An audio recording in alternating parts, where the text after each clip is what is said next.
Every morning offers a small doorway, a chance to step into a wiser, stronger version of yourself, but most people never walk through it.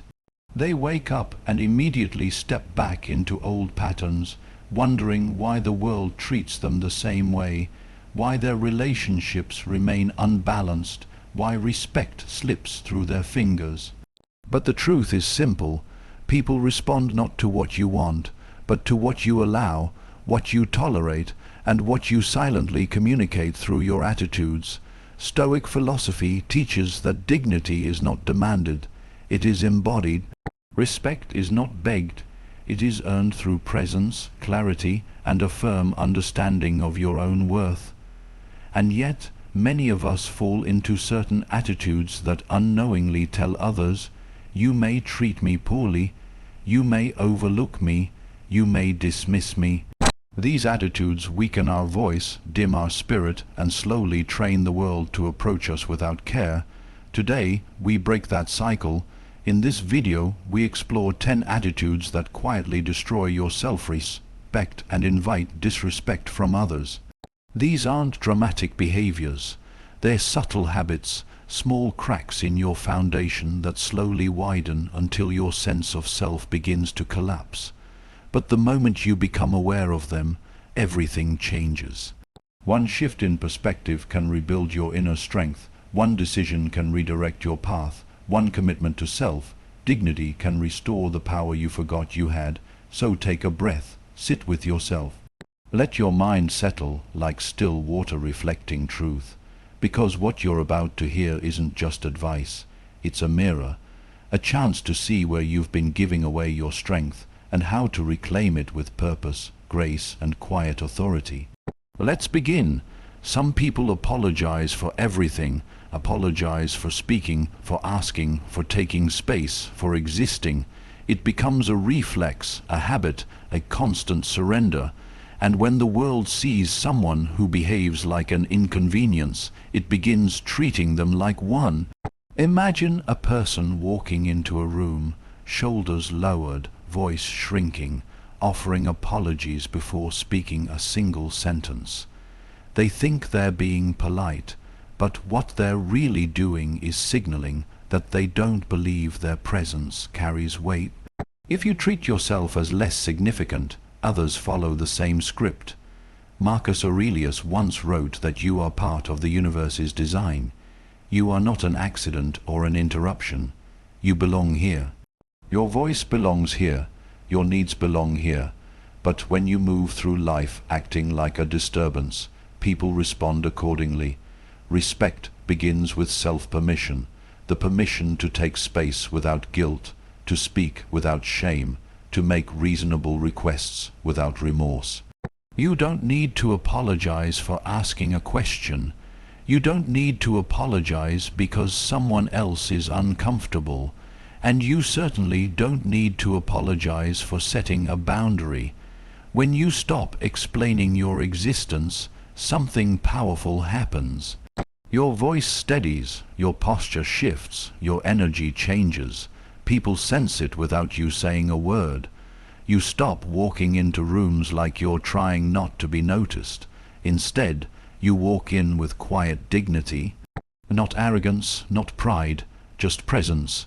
If you want the world to respect you, begin by respecting the space you occupy. You are not a burden. You are not a disruption. You are a human being with value, depth, and purpose. Start acting like it, and the world will adjust.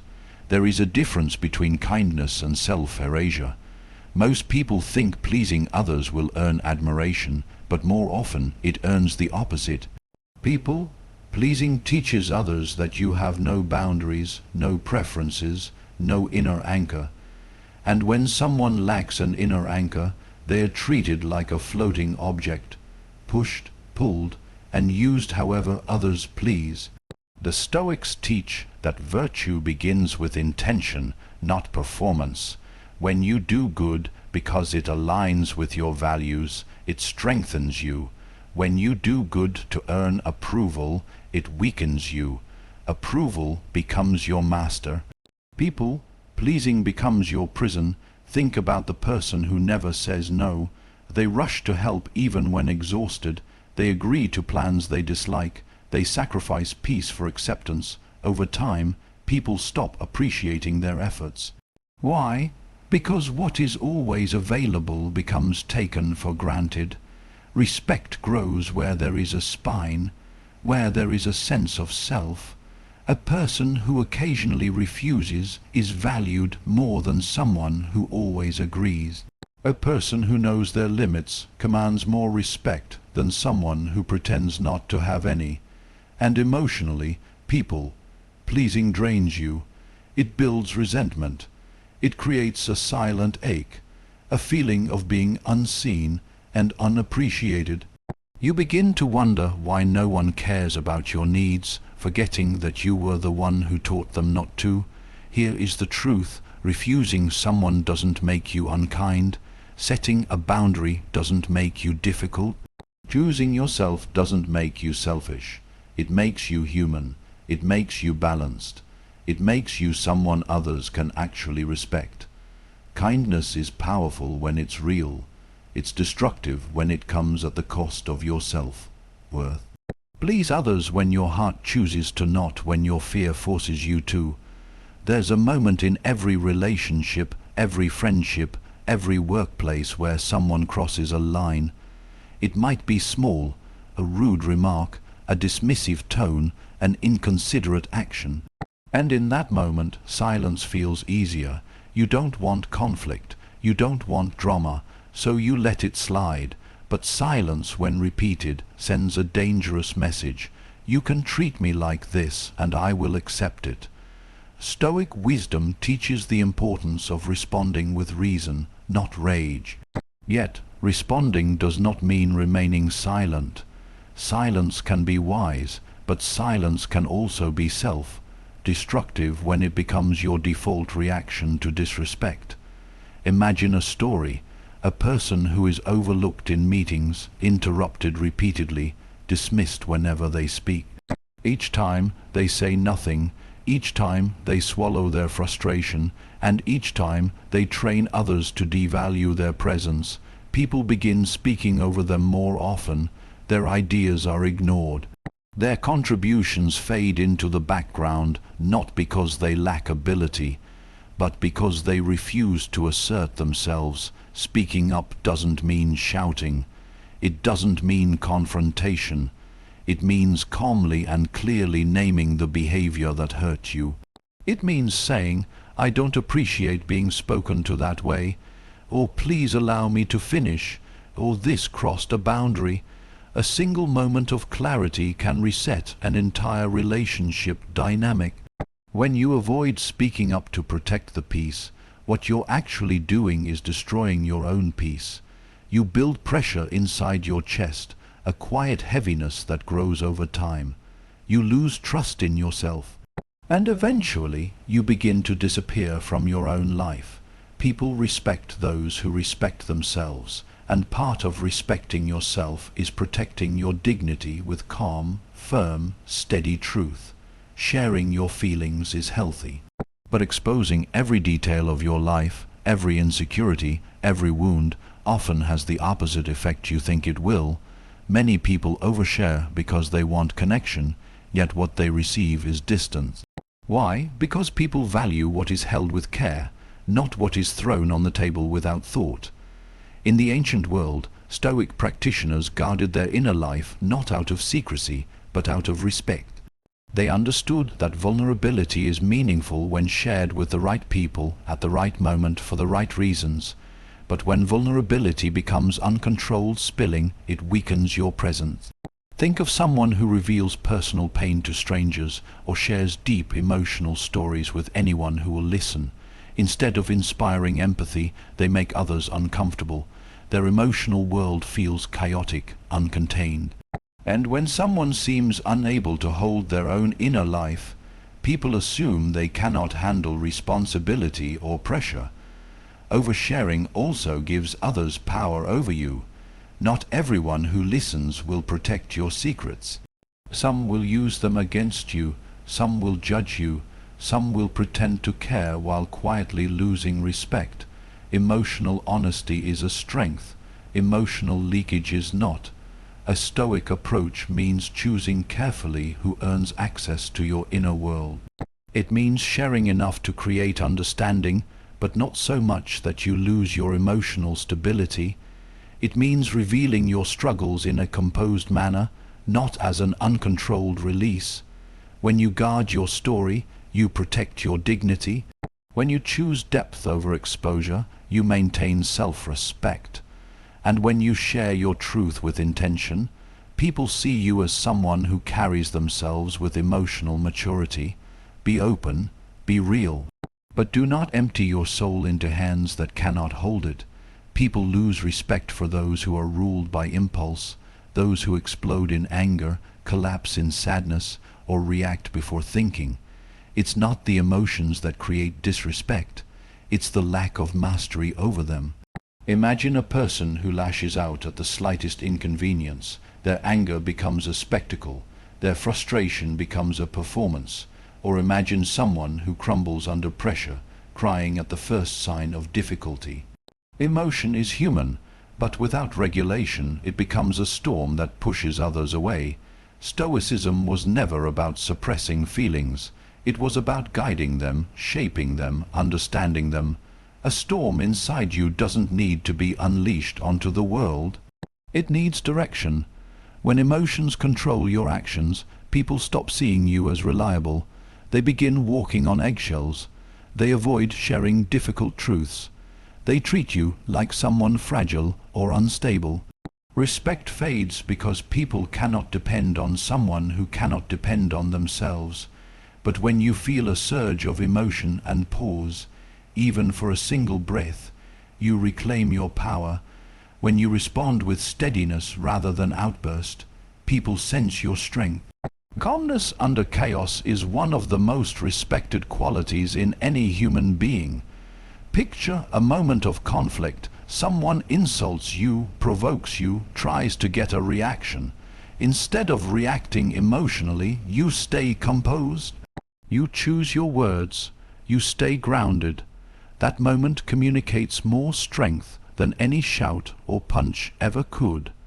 Mastery over emotion is mastery over life. It is the difference between being driven by the world and driving your own path. People admire calm because calm is rare, calm is power, and when others see that you refuse to be commanded by your impulses, they cannot help but respect you. When you don't guard your limits, others assume you don't have any. And a person without boundaries becomes an easy target for disrespect. Imagine someone who agrees to every request, even when exhausted, frustrated, or overwhelmed. They think they're being helpful, but what they're really doing is signaling that their time and energy carry no value. Stoic wisdom teaches that self-respect begins with the courage to say this is enough. Not aggressively, not emotionally, just firmly and clearly. When people see that you protect your well-being, their behavior adjusts. They approach you with more caution, more consideration, more respect. Boundaries aren't walls, they're guidance. They teach others how you want to be treated. And once you set them consistently, you'll notice an immediate shift in how people respond to your presence. People lose respect when they rely on others to feel worthy. Constantly seeking reassurance, was I good enough? Did I do this right? Do you still care? Creates emotional pressure and reveals insecurity.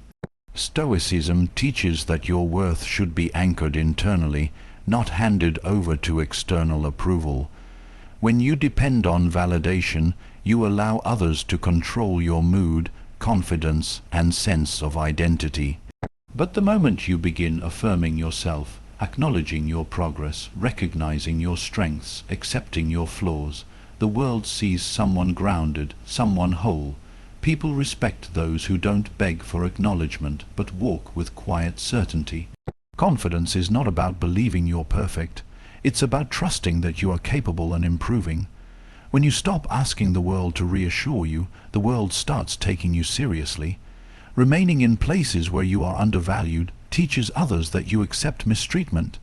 Whether it's a job that drains you, friendships that belittle you, or relationships that ignore your needs, your presence sends a message: I'm willing to stay even if I'm not respected. Stoicism emphasizes the importance of environment. The spaces you choose shape your character and your destiny. People respect those who walk away from situations that insult their growth. The moment you decide, this is not where I belong, your energy changes, your posture strengthens, your self-worth sharpens. Leaving unworthy environments isn't about pride, it's about self-preservation. Sometimes the bravest act is simply refusing to shrink in a place that refuses to appreciate your value. When you move towards spaces that honor your dignity, the world begins to treat you differently. When you are always available, every hour, every message, every request, people start taking you for granted. Availability without boundaries communicates that your time isn't precious, that you have nothing more important than responding to others. Respect fades quickly when someone feels they can reach you whenever they want, without effort or consideration. Stoic thinking highlights the importance of intentional presence. When you become selective with your time, you raise its value. People begin noticing your absence, appreciating your attention more deeply when they receive it. Space creates significance. Distance creates clarity. Being less accessible doesn't mean being distant or cold. It means protecting your energy so that when you show up, you do so with strength and purpose. When your time becomes valuable to you, it becomes valuable to everyone else as well. People sense when you don't believe in yourself. They hear it in your voice, see it in your posture, feel it in your decisions. And when you treat your abilities as small, others treat them as invisible. Stoicism teaches that every person carries an inner potential waiting to be activated, not through loud declarations, but through consistent effort and self-belief. When you walk through life doubting your worth, you unconsciously communicate weakness. But when you begin acting with quiet confidence, taking responsibility, embracing challenges, trusting your growth, others respond with respect. People admire those who are committed to becoming better versions of themselves. Your potential is not limited by your past. It expands with your willingness to evolve. Believe in your direction, and the world will adjust to your new strength. Respect is not something you demand. It's something you radiate. It comes from how you speak to yourself, how you protect your energy, how you show up in moments of difficulty, and how you choose the environments you allow around you. These 10 attitudes are subtle, but they shape your entire life. The moment you shift them, even slightly, you reclaim power you didn't know you lost. Stoicism teaches that dignity is a daily practice, a commitment to living with purpose, clarity, and self-respect. And when you embody that quietly, without ego or aggression, people feel it. They treat you differently because you treat yourself differently. So step into your day with intention, carry yourself with grounded confidence, and remember, the world mirrors the way you see yourself. Strength begins within.